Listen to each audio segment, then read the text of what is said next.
Hello, everyone. It's Miss Choicey, the founder of I Live to Encourage nonprofit organization. Monday is coming up, and we're celebrating International Widows Day. And I have a good speaker here by the name of Cynthia Ferguson, who's going to share her story, hoping to help someone else that may be going through the same thing, or maybe can relate to the situation that she has went through. So let me tell you a little bit about Miss Cynthia. Miss Cynthia is the owner of Courageous Conqueror Life and Empowerment Coaching. She's the founder of Wolfette's Empowerment Girls Group and serves on the board of Divas Bills Future / Her Homes LLC and is the board president. She also serves on the board of Legacy Preparatory Charter Academy Education Foundation and is the secretary and works full time as a school nurse and medic. Miss Cynthia is the mother of 3 young men aged 20, 27, and 9. Miss Cynthia has a passion to help young ladies learn about their own strengths by teaching them to know their self-worth and their values so they can realize they have the power within themselves to achieve and accomplish anything they put their mind to. She also teaches them about self-respect, communication skills, etiquette, and confidence building. So that's a little bit about Miss Cynthia. I'll let her tell you a little bit more about herself. So, Miss Cynthia, you have the floor. Awesome, awesome. Well, thank you again for the opportunity to share my story, and hopefully it will make somebody who feels alone not feel as alone, because as we were speaking, I didn't have anybody that I could really speak to, that I could relate to, that could relate to me when I lost my husband. So a little background about that is in 2008, he had a stroke that left him debilitated. He was in ICU for about 30 plus days. Then from there, he had to go to a rehab center because he had to relearn how to do everything: sit up, talk, walk. It affected him physically with a deficit from his left side, and cognitively with his logic. He lost the logic part of his brain.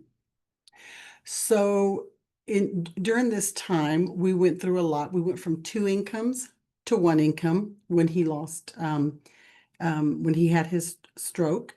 Then, when it was time for him to get out, it was either he had to be put in a facility because of his deficits, or I could take care of him. So I put all my faith in God, and I just trusted that He would take care of us. And I quit my job to take care of him full time.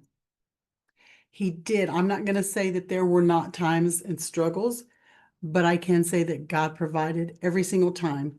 If I were to put numbers on a paper, it would have never worked out. We would have been in the red every single time, but God provided. My didn't have to give up my home. We didn't have to give up the car. My boys were in private school at that time, and we didn't have to pull them. God provided. During that time of him, trying to rehab and stuff, people will come to you, when things happen, when tragedies happen, and they don't fully understand all the time, and they'll be like, hey, what's going on? How can I help? One thing I can say is that when people tell you that they're there to help, use them. Because I didn't at first, because I was so independent, being independent. We didn't never ask anybody for anything. If we didn't have it, we didn't have it. So to move forward, in 2013, he ended up having another stroke, which took his life. So he passed away in 2013. My son's at college. The other one is here, at home, and he was going through some issues as well. Um, and so I was here by myself, and he ended up passing away September 22nd, 2013. He was on life support, and his family came in, and it makes a difference when you have your spouse's family and y'all are connecting, because it wasn't all about, oh, what is Cynthia going to do? Is she going to take him off life support? Is she, what are we going to do? His family and I talked, um, and they knew that it was a hard decision for us because he was already brain dead at that time.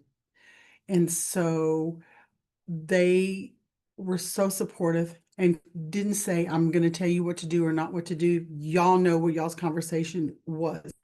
And so getting to that part, it's very, very important that you have conversations with your spouses now about their wishes. I remember we had our conversations like, hey, if anything were ever to happen to us, I want you to move on. I want you to. You don't want to talk about these things because these are hard conversations to have, but it's so important. He wasn't from Texas. He told me he wanted to be buried here if anything were to happen to him. And we had this conversation. You have to have these conversations. It makes a difference. And I'll tell you why it makes a difference. Let me give you a little bit more backstory. So he ended up passing that day, September 22nd. And things were, it's different because you are with them. We were together for 27 years. And so you do become one, a family unity. And sometimes you lose yourself, not intentionally, but you lose who you are. So when he passed away, I had to rethink everything. At first, I was like, what am I going to do? How I'm going to do this? And all I know is that my faith and the faith that I carry in my God is what got me through. I gave it to him. I said, I can't do this. I have to give it all to you. Where I go, what I do, how I do it, guide my steps, Lord. And so, with that being said, the conversations I can remember back, um, the first night being home, it's uncomfortable. It's lonely, but you're still in shock because there's different layers of grief. And it's not always going to come, you can look it up, grief, and it's going to list this, I think, shock, anger, depression. It don't always go in those orders. It doesn't. And I kept myself busy, had my sons, he went back to college, he kept himself busy. I just kept going and going and going. But I kept thinking back, okay, this was what he wanted. And it gave me peace because I knew that I wasn't doing something just because Cynthia was going to do it. It took a lot of prayer. It took the conversations that we had, and just thinking about everything. So moving forward, there are times that you do feel lonely.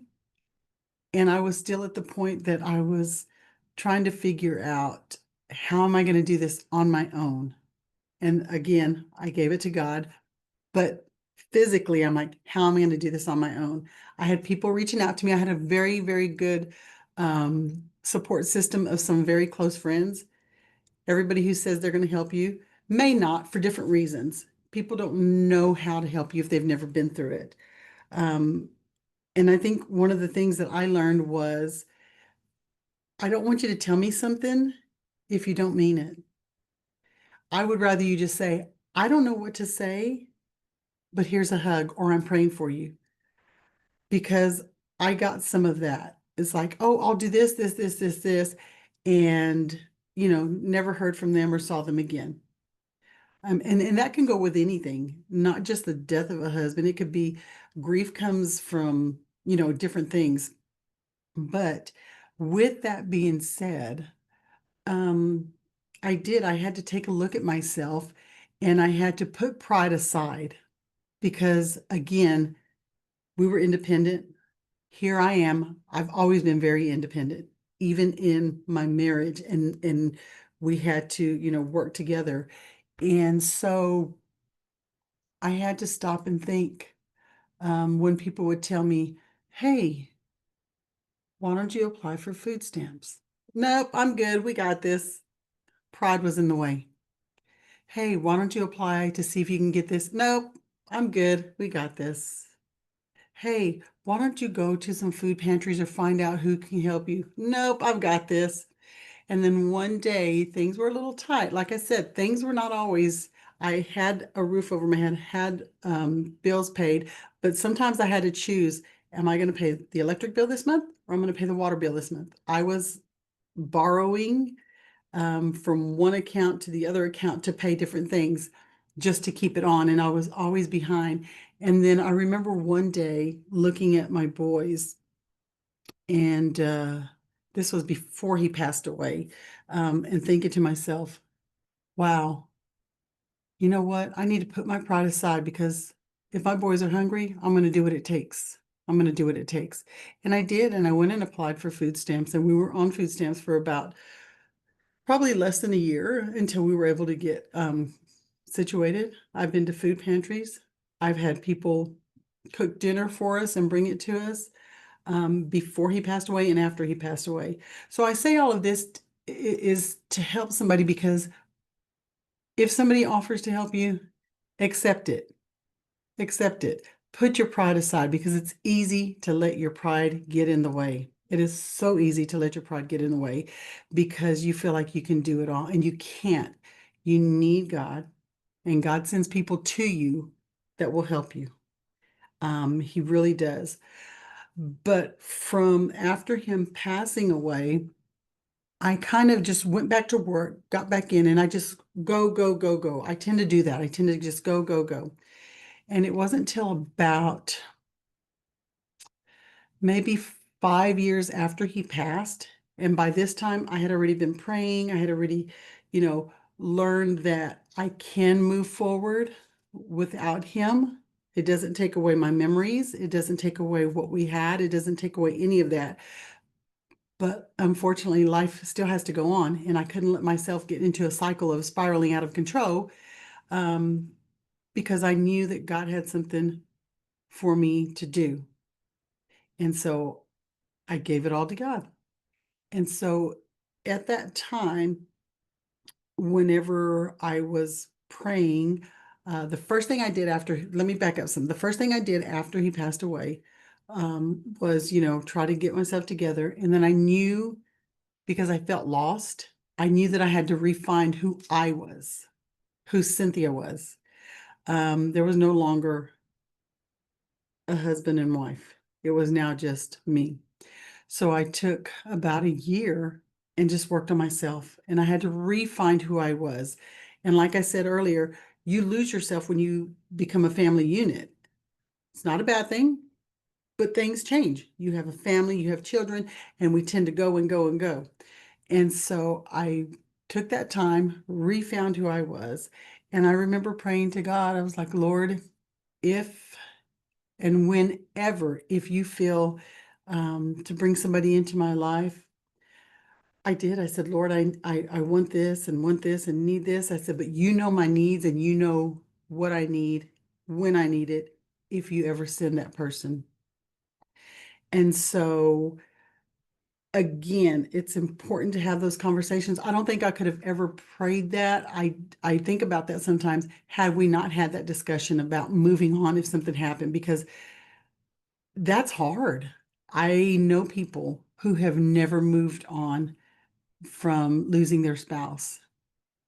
And whether it's because they just don't want to deal with it anymore, whether it's because they never had that conversation, I don't know the reasons. I don't ask. But I know for me, the conversation is very, very important. Very. It's what helped me move on. And God did answer my prayers. He sent me a wonderful, God-fearing man. We've been together for quite a while now, and I thank God, because, it wasn't an easy transition. And you have people sometimes that will tell you, girl, you're still grieving? Come on, you should be over it.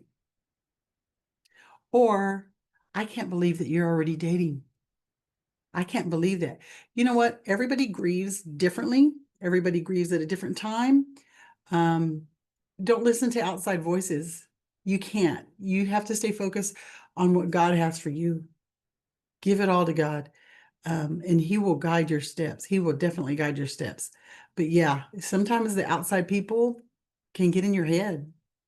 They haven't been there. They haven't, been in that situation. And don't be hard on yourself, because sometimes you will be hard on yourself.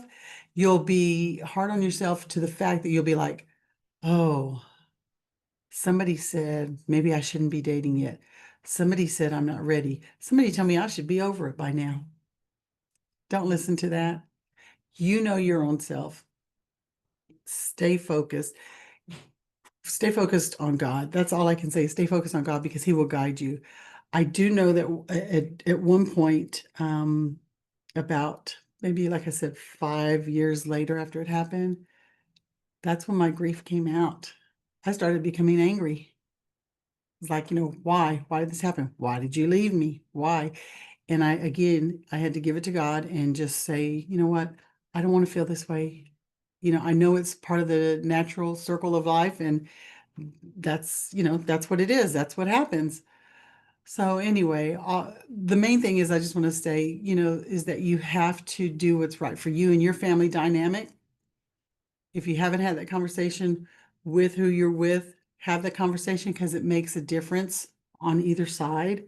And just stay focused on God because He will guide your steps. He's the one who will guide your steps in anything that you do, but especially when it comes to the death of a spouse. That's what got me through. That's exactly what got me through. So that's a little about my story. I have a lot more to say, but I just want people to know that you can get through it. It's hard at times, um, but you will survive. And I don't mean that lightly, like, oh, get over it, you're going to survive. You will survive with God's guidance and God's help, and let people in when they offer to help you. And just, use that discernment of who you will let in your little circle to help you and who doesn't. So that's my story, Choicey. That's awesome. I can relate, especially when you said that y'all had two incomes and went down to one. I know how that is. And we also had to downgrade to one car. And we both worked on two different sides of the world. So I know how that was. And like when my husband got sick, he was the one, this was around COVID time, he was the one at home with the kids, and I took up most of the responsibility, but he did take up most of the responsibility at home with the kids with the homeschooling. So I know how that is. And then about the part where you said about your pride, that's something that I still struggle with now. Um, I always hear that verse. It said, be the lender, not the borrower. But sometimes we do need to accept help, but I've had times in the past where people have helped me and then later on they threw it in my face, was like, well, I did this, I did that, and that's where I was like, you know what, I'm not asking for help anymore. So Yeah. situations like that, it makes you not want to ask for help. And then about being angry, I experienced that too, because I Yeah. started taking kickboxing because I had to relieve it somewhere. I was just so Wow. angry. So I can really relate to some of the scenarios that you gave. I do have one question. Um, what are you doing differently in your life now since you lost your spouse with the new spouse? Something. Um, it's funny because I was always the one that, I had things in my house a certain way. You don't touch this. Don't touch the wall. Don't do this. Those are little things. You know what? Sofas were meant to be slept on. You know, chairs were meant to be sat on. Tables were meant to use for whatever. Use it. Use it. I just kind of let let go of the little things. I don't let the little things bother me. I don't let, I've become a lot more peaceful because I just want to live life and enjoy it. I don't want to be a person that is worried about, the little things. I've just become, I think, a little bit more easier and carefree. And I just, that's it. Okay. One more question. Sure. Leave some encouraging words to the children that may be watching that are grieving their parents. Wow. That's hard because my son went back to college and he put himself in books and, working and stuff like that. And then my other one ended up going down the wrong track. Um, you can do everything that you can to try to help them and guide them, get them help if they need counseling, if they need whatever it is that they need, get it for them. And don't be so hard on yourself, because we can teach our children, we can help, and they're still going to make their own decisions. That's just in general in life. But, maybe have them journal. Some kids like to journal, some don't. Nowadays, it's all electronics, you know? So if they can reach out to somebody, that would be good, whether it's a family member, whether it's somebody outside the household, whether it's their friends, kind of don't be hard on them. Don't be calling them and checking every day. What's wrong? Are you okay? Are you okay? Are you okay? Because how would you feel if somebody's calling you every day, every minute? How are you doing? Are you okay? Are you okay? It's like, let me just get my thoughts together, let me grieve. But definitely keep an eye on them, because if you see any signs of anything going on, you want to guide them and give them help. But just be very open with them. I mean, it's part of the life process, and it's hard. We all know it. It doesn't make it any easier, but talk to your kids about things, hey, this can happen. It can happen to us at any day, at any time. And so again, it's just having those conversations, those tough conversations, whether it's with your children, or family members, whoever, just, have those conversations. I have one last question for you. Sure. What are you most grateful for at this time in your life? Did you take any hobbies or anything? What's the most important thing that makes you just excited now since, the passing of your spouse? It started before his passing, but after that, it's like more, I'm definitely more into um, my life coaching and my girls empowerment. That is what has guided me. That excites me, to know that I can be able to help young ladies to know their worth, to know who they are, to know that they have the right to speak up for themselves in a respectful manner, that they don't have to just sit there and take it.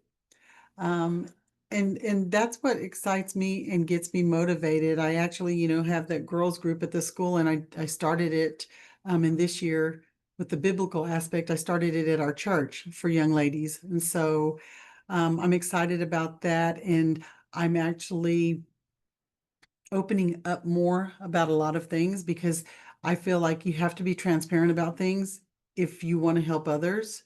And for a long time, it was like, you don't talk about certain things or anything, just the way that you were taught, or the way I was taught, a lot of things stay in the household. I'm just more carefree, and I'm willing to open up and talk. And I actually have my book that's going to be coming out here around August time, is my goal. And it kind of has my life story, but how faith has brought me through. That's awesome. I thank you. I really thank you for your honesty and just your willing to come on the platform and just share your story. We just never know, who we can help just by sharing our story, what we went through. So I really appreciate you today. Of course, of course. I want to add one thing that is a tough one for people, because I remember always hearing stories of somebody who, their spouse either was disabled, or something happened to them, and the other spouse, they would divorce them, leave, because they couldn't handle it. And I could never, never understand how somebody could do that until I was put in that situation.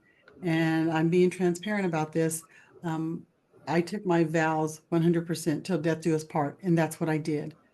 But I also saw the other part of having to care for somebody who was not who they were when you met them. And it was hard. It was very hard. And at one time, I honestly could see how somebody could think that. I could never do it, but I could see how they would think it. And I have to say that because I don't know if anybody else ever felt that way, but it's a real feeling. It's a real feeling. but I thank God that I didn't do that. I stuck to my vows, and you know, I just wanted to put that in there. Yeah, I really appreciate that. Yeah, I experienced the same thing too. It's wow, it's just something to see because, like, my husband was this big, strong man, and at the end, he became very weak. But just because I loved him so much, I didn't think nothing less of him, and I continued to encourage him until he wasn't here anymore. So yeah, I took my vows very seriously too. Yeah. So Yeah. yeah, that's very good to know. I really appreciate you coming on the platform today. Well, thank you. Thank you for the invitation. Okay, you have a good day, Miss Cynthia. All right, Tracy. Thank you. Thank you. Bye bye. Bye-bye.